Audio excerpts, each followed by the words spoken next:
And Fiora versus Galio has been a pretty traditional mid lane matchup in the past. We won't see it here. It will be much more the comfort for Khan.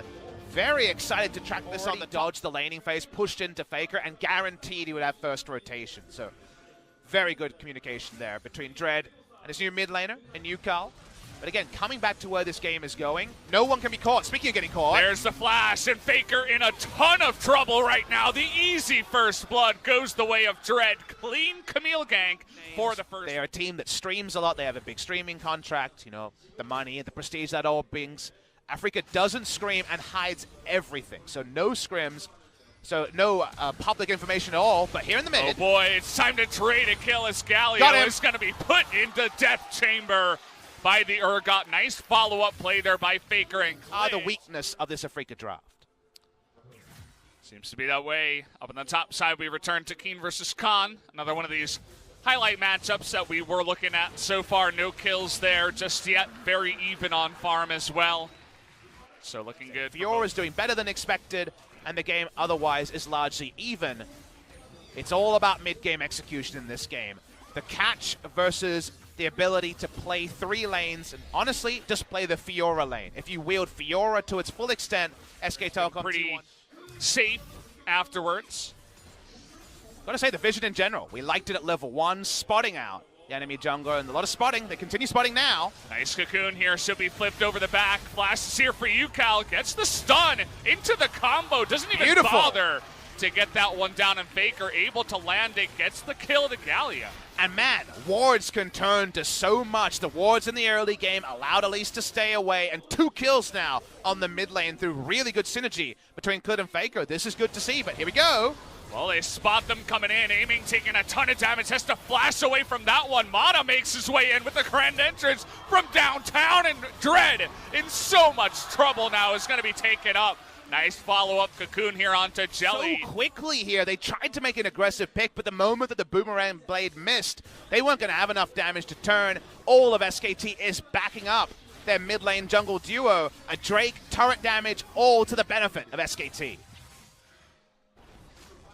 Everything feels good. Mid lane, a couple of very important ganks by Clid here onto Yukal. Bottom lane, because of that rotation, able to get a big win. They take out the first turret down there, and the second Drake as well. And then the top lane we were mentioning. Big engage, though, trying to get on top of Mata. The blasting plant, though, knocks Dread out of the Hextech ultimatum, which gives him the room to get out. That is huge to keep them safe as turrets go down on the other side. All calculated for SKT, and meanwhile, Africa are all at 17. Finally making that big starting spot onto Africa.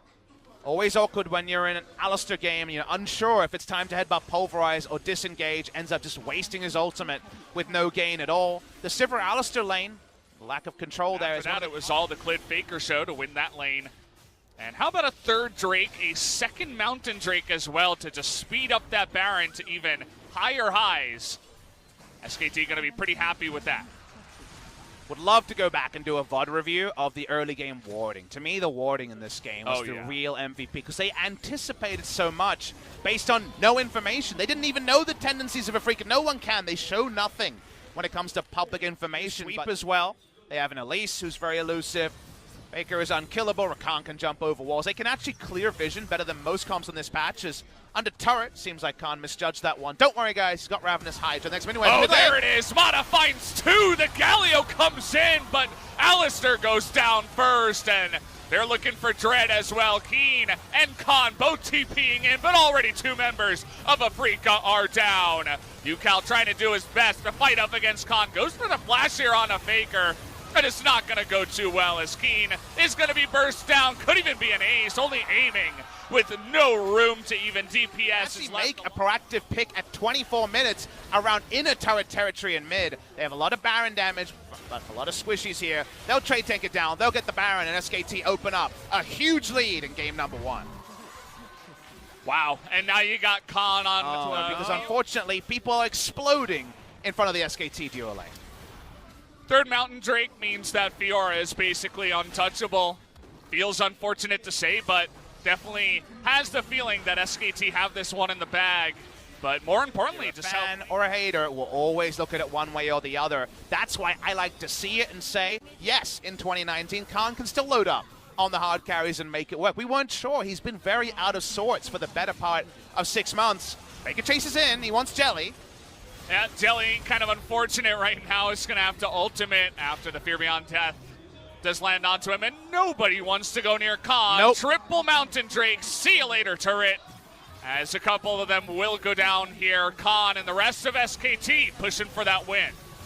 And when does Khan start seeing 3 bad guys and trying to outplay? That's going to be the icing on the cake, as there's the Sivir ult. Well, they got to make something happen, and they want Faker. He's so tanky, though. Keen just pops almost there on the backside. Jelly as well, super low. And Khan into the backside onto Dread. He's super low, but it doesn't matter. Double kill goes to Faker as a Freaka fall apart like a house of cards. And SKT going to easily take the victory here in about 28.5 minutes. This is going to be a slaughter from the side of SKT. Excellent performance from them from level 1, from the smart wards they put down. The vision led the way, the players did the rest, and well-deserved victors in our first game of the series. Mop the floor with them in game number 1, and the hype is real. We're all filled up here at the Lall Park. Lots of SKT fans going to be ecstatic with the way that game number 1 did go in the favor of SKT. And it's with that swagger, the macro swagger and the micro swagger. It's the way they did it that should now